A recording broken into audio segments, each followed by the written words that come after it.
দল বিএনপির হাতে বাংলাদেশ নিরাপদ, বাংলাদেশের মানুষের স্বার্থ নিরাপদ, বাংলাদেশের মানুষের ধন, বাংলাদেশের সম্পদ নিরাপদ এবং বাংলাদেশের মানুষের স্বার্থ নিরাপদ। আর কোন দলের কাছে এই বাংলাদেশ নিরাপদ নয়।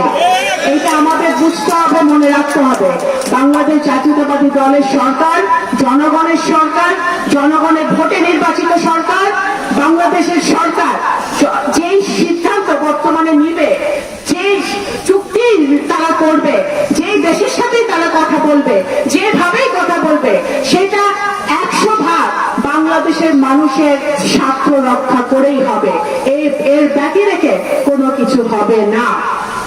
আজকে শহীদ রাষ্ট্রপতি জিয়াউর রহমান একটু আগে বক্তব্যে অনেকে বলেছেন যে সৌদি আরবে শহীদ জিয়ার নামে কাজ আছে।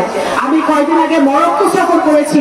মরক্কোতে একটি বিশাল অ্যাভিনিউ, বিশাল রাস্তা জিয়াউর রহমান নামে, মরক্কোর তৎকালীন প্রেসিডেন্ট জিয়াউর রহমান নামে উনি এই নামকরণ করেছিলেন। সুতরাং শহীদ জিয়া পৃথিবীর যেখানেই গেছেন সেখানে উনি কোনো না কোনো ভাবে মানবতার দৃষ্টান্ত রেখেছেন।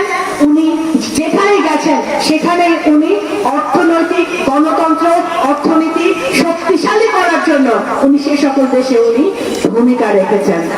আমি কথা বাড়াবো না, আমি এতটুকুই বলবো, আমি এই দলের, বাংলাদেশ জাতীয়তাবাদী দলের আমি একজন কর্মী। আপনারা যেরকম এই দলের কর্মী, আমিও একজন কর্মী। আজকে আমাদের এই দিনে, মৃত্যুবার্ষিকী দিনে আমরা প্রতিজ্ঞা করি, আমরা সকলে মিলে নগরকান্দা সালতায় আমরা এই দলকে, শুধু নগরকান্দা সালতায় না, ফরিদপুর জেলায় প্রত্যেকটা উপজেলায় এবং সারা বাংলাদেশে আমরা এই দলকে শহীদ জিয়ার আদর্শে আদর্শিত করব এবং এই দলকে আমরা শক্তিশালী করব, সংগঠন শক্তিশালী করব, যাতে এই দল যে কোনো বিপদে আপদে গত 17 বছর যেভাবে এক পাথরের মতো দাঁড়িয়েছিল, সকল অত্যাচার মোকাবেলা করে এই দলের কর্মীরা এই দলের ঝান্ডা তুলে রেখেছিল। আগামী 100 বছরও যেন এই দলের কর্মীরা, আমাদের ভবিষ্যৎ প্রজন্মরা যেন এই দলের ঝান্ডা দাঁড়িয়ে ধরে রাখতে পারে, এই দলের পতাকা ধরে রাখতে পারে। করতে হবে।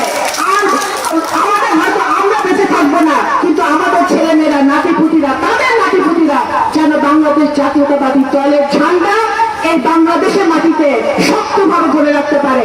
এইভাবে আমাদের আজকে কাজ করতে পারে।